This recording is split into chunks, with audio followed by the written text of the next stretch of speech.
to tie the SPLA modernization to our military, particularly our base in Djibouti, and make that the focus of AFRICOM's military assistance program in Africa. I think we need an effort to bring American businessmen to invest. A lot of American businesses want to invest in the South because of the laws are so ambiguous, they're not doing it. And I think we should start rescinding these laws that have been in the books for too long, particularly make it clear they don't apply to the South after independence because there's ambiguity in the way these laws are written. I think they should be rescinded for the North. The more we tie the Northern economy to our economy, or to European economy. There are basically no Western businesses left there. It's all in the East. We have no influence left with them. We have no influence left because all the businesses have left from the West. And finally, this is the most controversial thing I'll propose, I think we should sign a security agreement with the South, both to constrain aggressive Southern behavior, because there's a risk of that, but two, to tell the South, if they are invaded by the North, we will protect from the air our allies in southern Sudan. I don't do that for humanitarian purposes. There's 100 reasons why we should make southern Sudan an ally, commercial, military ally of the United States. We are extremely popular there.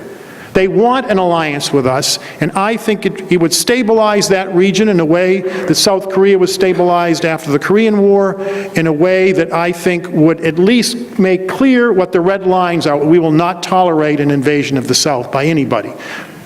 The only risk, of course, is from the North. So, those are my comments. If anybody has questions, I would be glad to answer them. No questions? Then I can go back to Georgetown.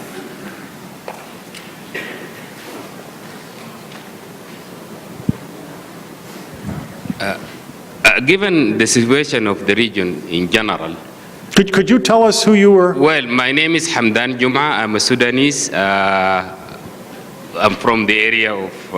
You're not from the Sudanese embassy, are you? No, I'm not. Okay. Just, I don't mind. I just want to know. Yeah, I'm not. Okay. Okay. For what area are you from? Originally, I am from Missouri. I'm from this area of Abyei. I have been involved in the politics of Sudan. Yes. I'm a development practitioner, an advisor in many NGOs, practitioner, management, development consultant. However, I want, in fact, always to draw attention to the fact that in the whole region, I mean Chad, Sudan, CAR, all this, there is one important thing that we tend to overlook. One, as you rightly said, the governments are very weak and they are almost failed state. So we can't count on the fact that they can control the area and impose the security. So they cannot maintain the security. What the whole region could run a havoc if in fact we let go of any, there is a huge potential if we let go of any conflict to erupt in that area. So my concern would be, in fact, also given the fact that Al-Qaeda already has a lot of infrastructure in East Africa, and if it frames the conflict in that area as Arab versus non-Arab, or frame it as Muslims versus, then that's an ideology which Al-Qaeda could use to mobilize the whole Muslims in East Africa again. Then, in which case, neither the government of Sudan nor the tribes on the ground, the people on the ground, can really do anything, nor whatsoever authority, even if security. So what my point is, we have to count on the people on the ground, and today, make sure that we make peace, we follow peaceful means to ensure the interests of the people. It is only the interest of the people in that area can guarantee that the security can be recognized. Otherwise, I don't see any power in the world if we overlook the interests of the people on the ground. Thank you. Well, no peace agreement will be stable or enforceable unless the interests of the tribes and the economic interests of the different regions of the North and the South are taken into consideration. If you ignore the local interests, you will have a collapse of the order.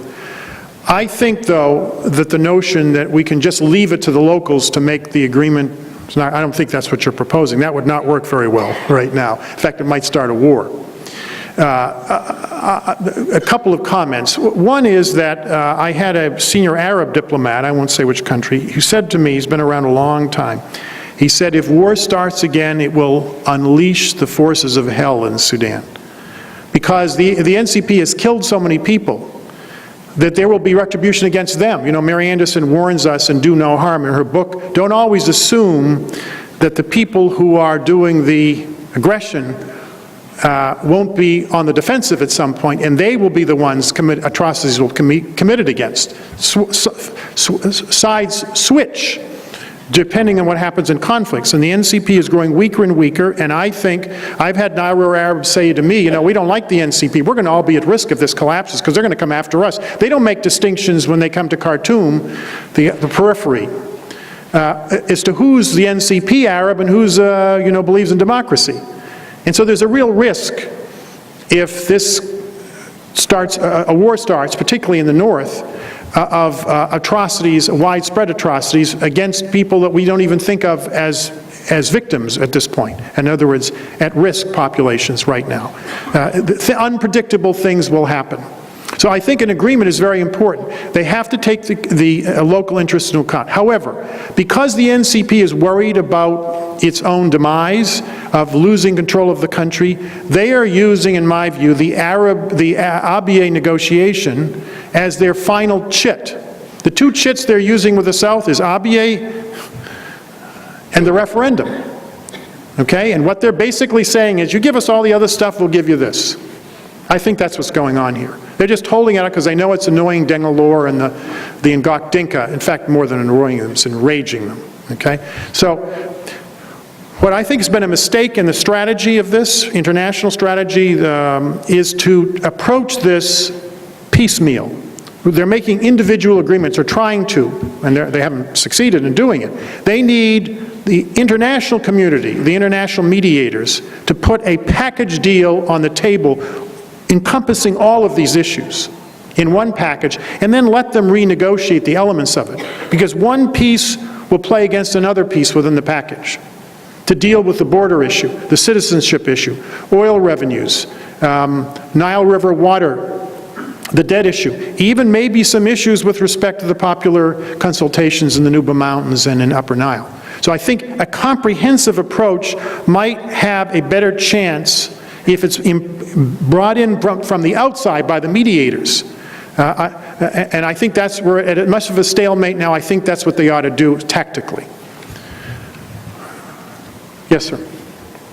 Maybe, John, you should do this. Again, Zach Burton from International Crisis Group. A couple things you said I agree with and that I mentioned in my own speech this morning. Certainly I agree. I think Khartoum at the 11th hour is going to try and extort as much as possible from the SPLM, and they're waiting for that. Two, I think they're very concerned about a coalescing of political forces. When Sudan opts out, or when Southern Sudan opts out of, it will opt out of the Sudan problem that will remain between center and periphery.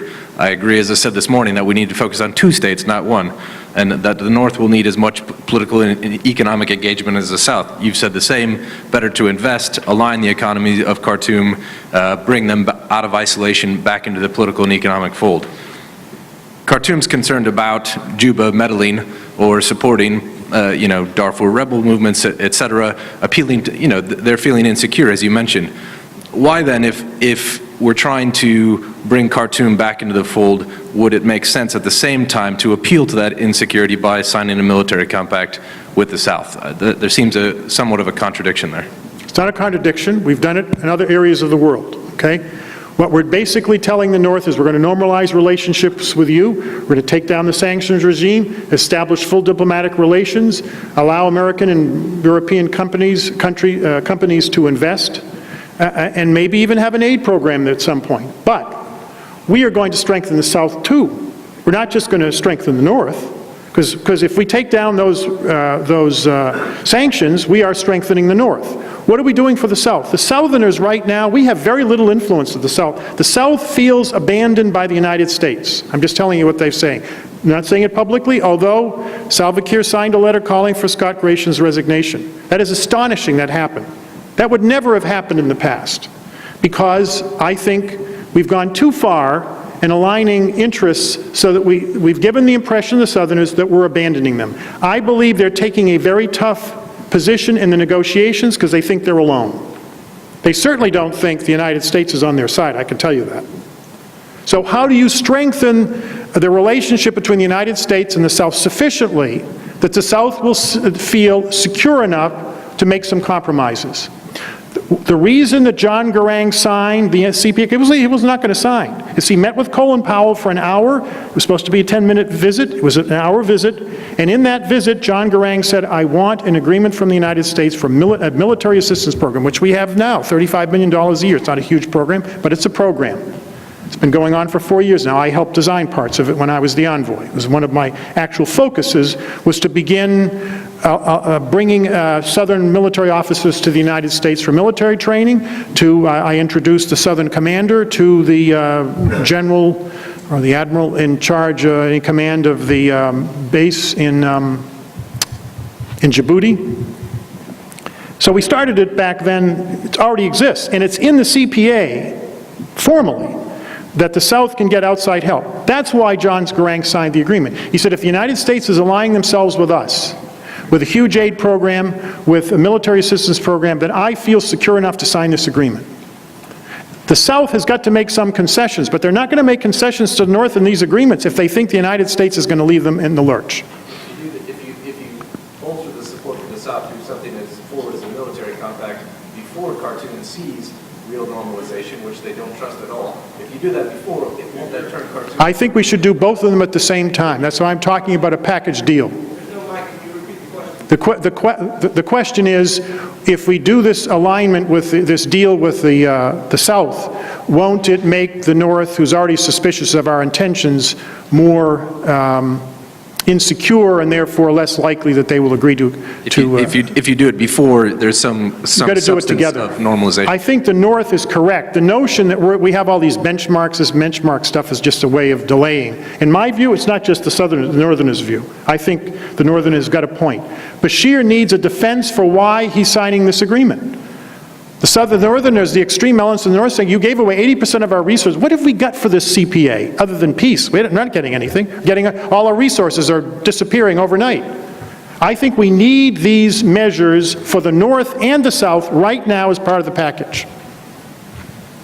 Okay, we've got time for 2 more questions. Okay, Jasil Mour with the BBC Arabic service. In one of your first speeches after the election of President Obama, you said that his administration should immediately appoint a presidential envoy to Sudan as one of your recommendations, which is exactly what happened. And 2 years after the fact, many of the U.S. suggestions to the Sudanese, or when it comes to the Sudanese referendum in Abyei, have been turned down. And in fact, Envoy Gratian last week said it is not likely that the Abyei referendum will actually take place. So my question is, how do you see the current U.S. policy in Sudan, or the U.S. approach to the referendum, especially in light of what many see as U.S. push for the separation of South Sudan? Well, first, anybody in the North who thinks that the South needs to be pushed to separate is delusional. It's ridiculous. The South is going to separate even if everybody, in fact, if they're mostly, this business about many animists, and there are almost no animists left in the South, they're Christians. The church is very powerful. The one functional civil society institution that's indigenous in South is the church. If St. Peter came down and told the Southerners to vote against independence, they would still vote for independence, okay? If Salva Kiir and the entire SPLM leadership said vote in favor of, against independence, they're still going to vote 90% for independence. The predations by the North against the South have been so horrific over such a long time. that it's a divorce that has to happen. The question is not whether it's going to happen. The question is what the terms of the settlement, what the terms of the divorce are. That's what this is about. We should stop being naive about this. So just how do you rate Obama's approach since he's I taken have office? avoided trying to make, except when I